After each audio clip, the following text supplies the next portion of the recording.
Hello everyone, welcome to DChem channel. Today we will discuss about Sem 6 TY BSc. એમાં last લેક્ચરોમાં આપણે discuss કરેલા quantum arc અને quantum arc પછી આપણે discuss કર્યું સેકન્ડ વન જે હતું તે હતું આઉપાઉ પાઉલી અને હોર્નના નિયમ અને ત્યાર પછી આપણે માઇક્રોસ્ટેટ થોડું ડિસ્કસ કર્યું હતું. તો માઇક્રોસ્ટેટની વાત કરીએ તો માઇક્રોસ્ટેટ એકદમ સિમ્પલ વસ્તુ છે કે જ્યારે સમાન શક્તિ ધરાવતી કક્ષકમાં એક કરતા વધુ ઇલેક્ટ્રોન ભરાયેલા હોય, કેટલા એક કરતા વધારે ઇલેક્ટ્રોન ભરાયેલા હોય તો એ ઇલેક્ટ્રોન વચ્ચે એક પહેલી વસ્તુ થાય અપાકર્ષણ. ફર્સ્ટ વન થશે અપાકર્ષણ અને બીજી વસ્તુ જે થશે તે વર્ડિંગ પછી લખીશ, मैं एक्सप्लेन કરી દઉં કે જ્યારે બનાવે સપોઝ मैं માઇક્રોસ્ટેટની ડેફિનેશન માટે સ્પેસ છોડું છું. કાર્બન Z બરાબર 6 ઇલેક્ટ્રોન રચના જોઈએ તે 1s2 2s2 and 2p2. તો 1s કક્ષક માં 2 ઇલેક્ટ્રોન, 2s કક્ષક જેમાં 2 ઇલેક્ટ્રોન, सॉरी 2 इलेक्ट्रॉन दर्शावना है एम तो एक अपफिल्डिंग एक डाउनफिल्डिंग અને 2p પ્રકારની ત્રણ કક્ષક 2px 2py અને 2pz. તો એમાં 2p કક્ષકમાં કેટલા ઇલેક્ટ્રોન છે? 2. તો જ્યારે પણ સમાન શક્તિ ધરાવતી કક્ષકમાં એટલે કે આ ત્રણ કક્ષક છે p પ્રકારની px py एंड आ pz. तो p પ્રકારની કક્ષકમાં ટોટલ 3 ઇલેક્ટ્રોન જે છે એટલે કે 2 છે, સોરી 3 નથી, નાઇટ્રોજન લીધું તો 3 થાત. તો આમાં રહેલા ઇલેક્ટ્રોન જે છે તે ભાઈ શું થશે? એક આ ઇલેક્ટ્રોન વચ્ચે એક વસ્તુ થશે અપાકર્ષણ.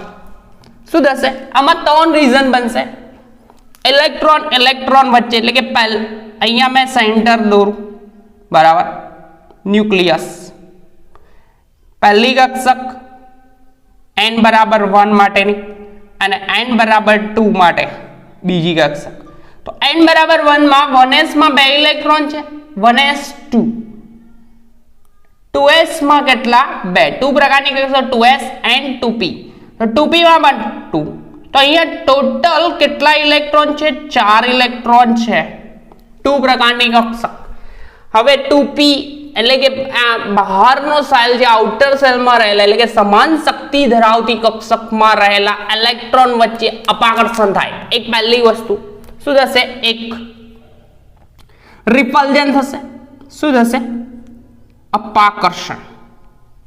પહેલી વસ્તુ થશે અપાકર્ષણ. બીજું થશે કે જ્યારે પણ કોઈ પણ વીજભારિત કણ વર્તુળાકાર પથ પર ગતિ કરે એટલે કે એ ભાઈ મેગ્નેટિક ફિલ્ડ એટલે કે ચુંબકીય ક્ષેત્ર ઉત્પન્ન કરશે. શું ફિલ્ડ? કયું ફિલ્ડ ઉત્પન્ન કરે? ચુંબકીય ક્ષેત્ર. એટલે કે બીજી વસ્તુ કે મેગ્નેટિક ફિલ્ડ ઉત્પન્ન કરે, મેગ્નેટિક ફિલ્ડ. અને થર્ડ વન ત્રીજી વસ્તુ જોવામાં આવે કે જ્યારે પણ આ વીજભારિત કણ વર્તુળાકાર પથ પર ગતિ કરે એટલે કે એની ગતિ કેવી થાય? પ્રવેગિત ગતિ થાય. એટલે કે ત્રીજી વસ્તુ કોણીય વેગમાન. શું ઉત્પન્ન થશે? કોણીય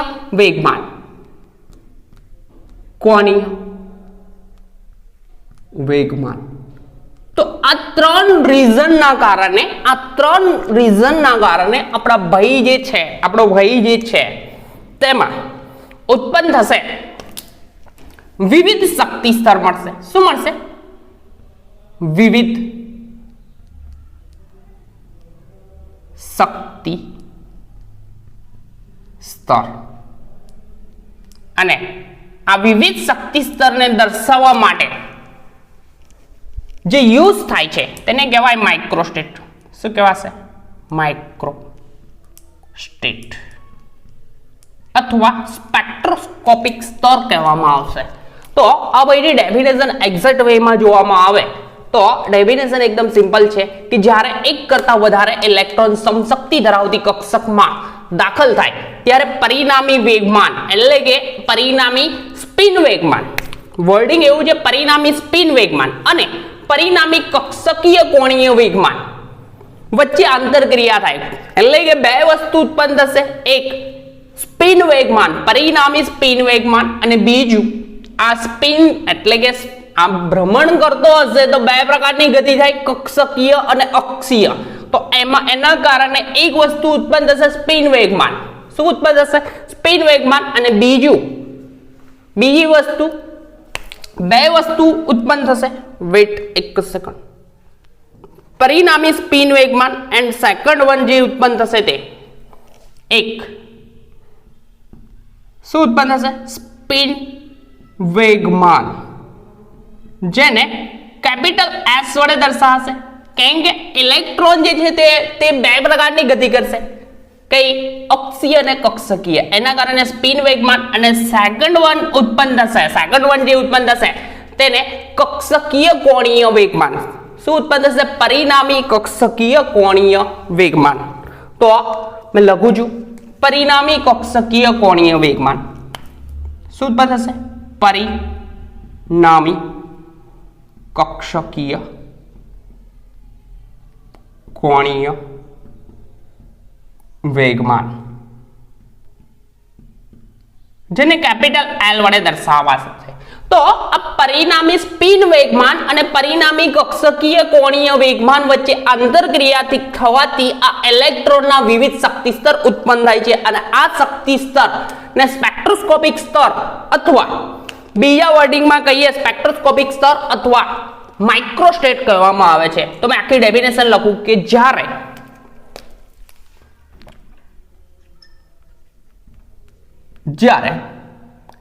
એક કરતા વધુ ઇલેક્ટ્રોન સમશક્તિ ધરાવતી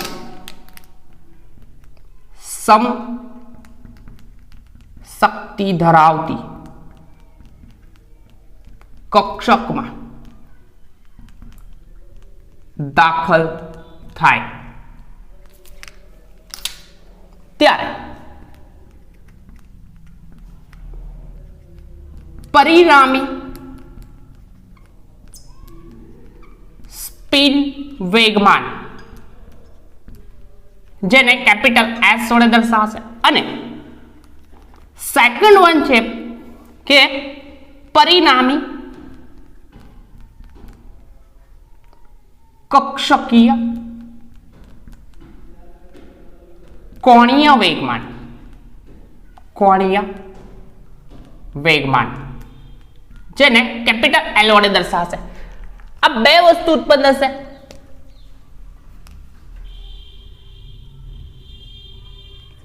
વચ્ચે શું થશે?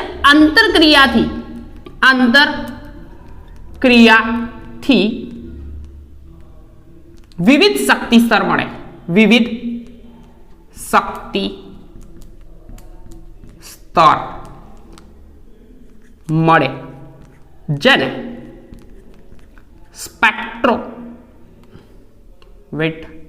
ગુજરાતીમાં લખું છું, જેને સ્પેક્ટ્રોસ્કોપિક સ્તર અથવા માઇક્રોસ્ટેટ કહે છે. એકદમ સિમ્પલ વસ્તુ છે કે જ્યારે પણ વર્તુળાકાર પથમાં ઇલેક્ટ્રોન એટલે કે સમશક્તિ ધરાવતી કક્ષકમાં ઇલેક્ટ્રોન દાખલ થાય તો ત્રણ વસ્તુ થાય. એક તો અપાકર્ષણ, મેગ્નેટિક ફિલ્ડ અને કોણીય વેગમાન ઉત્પન્ન થાય. એના કારણે વિવિધ શક્તિ સ્તર મળે, જેને માઇક્રોસ્ટેટ કહેવામાં આવે. કાં તો બીજી વસ્તુ બીજા લોજિકથી જોઈએ કે આ વર્તુળાકાર પથ પર ગતિ કરતો હોય ત્યારે એની બે પ્રકારની ગતિ થાય. કઈ? એક અક્ષીય અને કક્ષકીય એટલે કે પરિણામી સ્પિન વેગમાન ઉત્પન્ન થાય અને બીજું પરિણામીય કોણીય વેગમાન. આ બે વસ્તુ ઉત્પન્ન થાય. આ બે વસ્તુના કારણે શું થાય? વિવિધ શક્તિ સ્તર મળે અને આ શક્તિ સ્તરને સ્પેક્ટ્રોસ્કોપિક સ્તર અથવા માઇક્રોસ્ટેટ કહેવામાં આવે છે. હવે માઇક્રોસ્ટેટને કઈ રીતે દર્શાવવામાં આવે છે તે જોઈએ. આ રફ કરું છું, એકદમ સિમ્પલ વસ્તુ છે. તો માઇક્રોસ્ટેટને કઈ રીતે દર્શાવવામાં આવે છે? માઇક્રોસ્ટેટનું સૂત્ર છે અને આપણે P2 D2 એન્ડ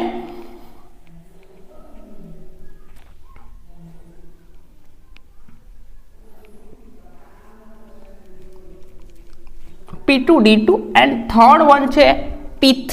આ ત્રણ સિસ્ટમ જે છે એના આપણે માઇક્રોસ્ટેટ કેલ્ક્યુલેટ કરીશું.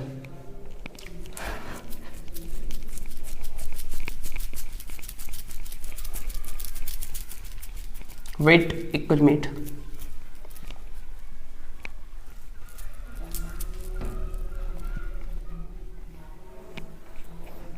તો માઇક્રોસ્ટેટનું સૂત્ર છે આપણું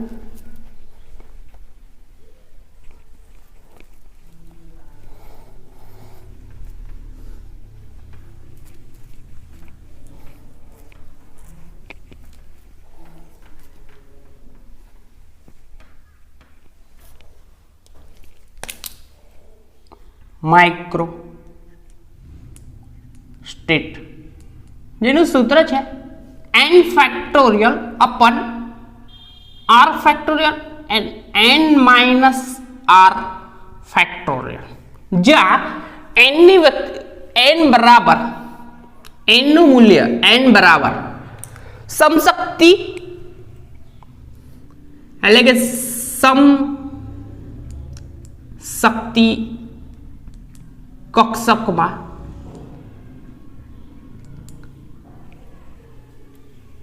સમાઈ શકે તે ઇલેક્ટ્રોનની સંખ્યા. સપોઝ આપણી જોડે p કક્ષક હોય તો p ના પ્રકાર કેટલા? 3 px py and pz. કેટલા? px py pz. તો આમાં 1 2 3 4 5 and 6. તો p કક્ષક હોય તો n નું મૂલ્ય કેટલું લેવામાં આવે? 6. જો d કક્ષક હોય તો d પ્રકારની 5 કક્ષક તો એમાં ઇલેક્ટ્રોન કેટલા સમાઈ શકે? n બરાબર 10. f કક્ષક હોય તો n નું મૂલ્ય f કક્ષક ટોટલ પ્રકાર 7 તો 14 ઇલેક્ટ્રોન સમાઈ શકે. તો સમાઈ શકે એ ઇલેક્ટ્રોનની સંખ્યા અને r ઇક્વલ ટુ ઇલેક્ટ્રોનની સંખ્યા એટલે કે કેટલા ઇલેક્ટ્રોન સમાયેલા છે, બરાબર, ઇલેક્ટ્રોનની સંખ્યા. તો આપણે એક સિમ્પલ એક્ઝામ્પલ જોઈએ કે P2 બંધારણ હોય, સિમ્પલ જે P2 સિસ્ટમ હોય તેના માટે માઇક્રોસ્ટેટ કેલ્ક્યુલેટ કરવાના હોય તો કઈ રીતે થાય તે જોઈએ. તો પહેલું જોઈએ P2 બંધારણ. P2 બંધારણ તો આવો એમાં P2 બંધારણ હોય તો માઇક્રોસ્ટેટને આ રીતે દર્શાવવામાં આવે છે n/r. તો P2 બંધારણ તો સૂત્ર આ જ એપ્લાય કરવાનું. P2 બંધારણ હોય એટલે કે આ રીતનું ઇલેક્ટ્રોનની ગોઠવણી થયેલી હોય, કાર્બન બરાબર z બરાબર 6 હોય તો આ રીતે 1 and 2 ઇલેક્ટ્રોન ભરાયેલા હોય P2 સિસ્ટમમાં according to rule of Pauli અને હું જે લાસ્ટ લેક્ચરમાં આપણે ડિસ્કસ કર્યું. તો સૂત્ર આવશે અહીંયા n બરાબર n નું મૂલ્ય કેટલું હશે? 6 હશે અને ઇલેક્ટ્રોનની સંખ્યા કેટલી છે? 2. તો 6 બાય નીચેની સાઈડ 2 લખાશે, બરાબર. તો ડાયરેક્ટલી એપ્લાય કરું તો સિમ્પલી આપણે સિમ્પ્લિફિકેશન આપી શકીશું. તો n ની જગ્યાએ મેં 6 ફેક્ટોરિયલ અપન અહીંયા સૂત્ર પ્રમાણે r ની વેલ્યુ કેટલી છે? 2. તો 2 ફેક્ટોરિયલ ઇન્ટુ n ની વેલ્યુ કેટલી? 6 માઇનસ 2 ફેક્ટોરિયલ. હવે ફેક્ટોરિયલની વાત કરીએ, મેથેમેટિક્સનો રૂલ છે 6 ફેક્ટોરિયલ. 6 ફેક્ટોરિયલ એટલે લખી શકાય 6 into 5 into 4 into 3 into 2 into 1 આ રીતના લખી શકાય, બરાબર છે. તો એનું સાદું રૂપ આપવું તો સિમ્પલ જ થશે 6 ફેક્ટોરિયલ છે, પણ અહીંયા 6 ફેક્ટોરિયલ ની જગ્યાએ 6 into 5 into મેં 4 ફેક્ટોરિયલ ઉધીને લઈ જાઉં. કેમ? રીઝન એવું છે કે 6 minus 2 4 ફેક્ટોરિયલ આવશે, આ 2 ફેક્ટોરિયલ છે તો 2 ફેક્ટોરિયલ ની વેલ્યુ કેવી થાય? 2 into 1 તો 2 into 1 कर दो અને આ 6 minus 2 એટલે કે મલ્ટીપ્લિકેશન માં જ છે તો મલ્ટીપ્લિકેશન માં જ રાખો 6 minus 2 એટલે કે 4 ફેક્ટોરિયલ. તો 4 ફેક્ટોરિયલ કેન્સલ આઉટ 6 पंजा 30 डिवाइड बाय 2 तो आंसर આવશે 15 આન્સર આવશે. બીજો એક્ઝામ્પલ જોઈએ. બીજો એક્ઝામ્પલ બી સિમ્પલ છે. સૂત્ર રબ કરું છું. બીજો એક્ઝામ્પલ છે આપણે D2 સિસ્ટમ. હવે D2 સિસ્ટમ હોય તો એકદમ સિમ્પલ જ છે કે D2 સિસ્ટમ માટે માઇક્રોસ્ટેટની કેલ્ક્યુલેશન કરવાની છે. તો કરીએ કે કેલ્ક્યુલેશન કેમની થાય છે તે.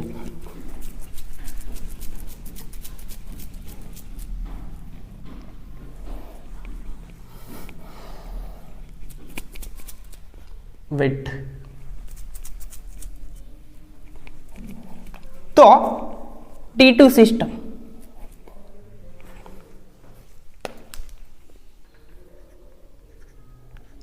D2 બંધારણ ની વાત કરીએ તો એના માટે n ડી કક્ષક છે. n નું મૂલ્ય કેટલું હશે 10 અને r કેટલા ઇલેક્ટ્રોન છે 2. તો ડાયરેક્ટલી મેં સૂત્ર મૂકી શકું કેટલું 10 2 બરાબર. સૂત્ર યાદ રાખજો એકદમ સિમ્પલ છે. n ફેક્ટોરિયલ હતા તો 10 factorial divide by 2 factorial into 10 minus 2 factorial. હવે સિમ્પલી જે જુઓ અહીંયા 10 માંથી 2 ફેક્ટોરિયલ જાય એટલે કે કેટલા રહેશે આન્સર આવશે આપણો 2 ફેક્ટોરિયલ આવશે 8 ફેક્ટોરિયલ આવશે. તો ઉપરવાળાને મેં 8 સુધીને લઈ જઈશ. કેટલા સુધી લઈ જઈશ 8 સુધીને. તો જો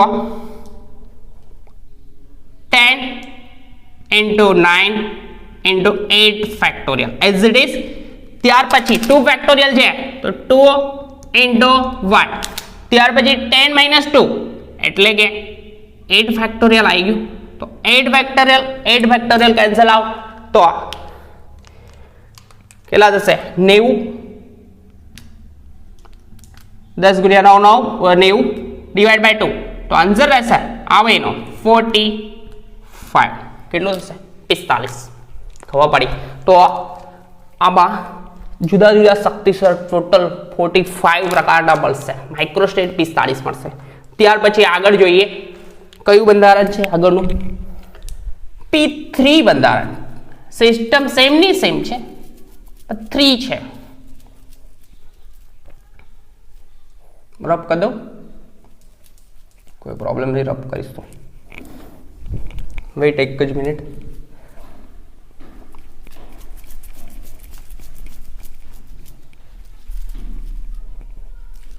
તો આગળની સિસ્ટમ છે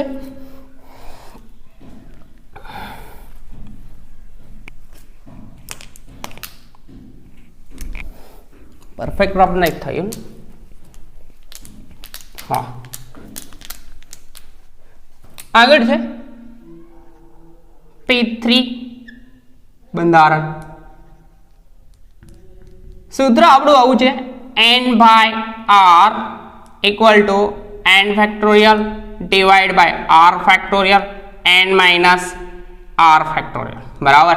P3 બંધારણ તો n નું મૂલ્ય p કક્ષક માં ઇલેક્ટ્રોન કેટલા ગોઠવાઈ શકે મેક્સિમમ 6. r નું મૂલ્ય કેટલું છે 3. બરાબર. તો અંદર પુટ જ કરવાની વેલ્યુ. તો n ની વેલ્યુ કેટલી 6 r ની વેલ્યુ કેટલી છે 3 equal to n factorial એટલે કે 6 factorial divided by 3 factorial minus n ની વેલ્યુ 6 factorial minus 3 factorial. બરાબર છે.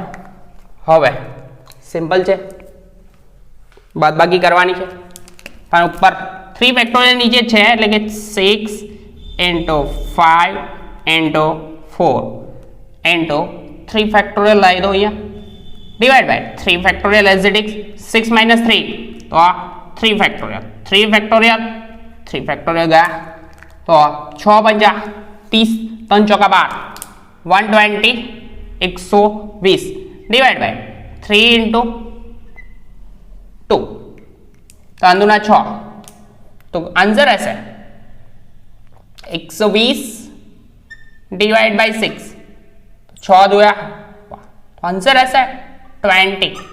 તો P3 બંધારણ માટે આપણો આન્સર આવ્યો 20.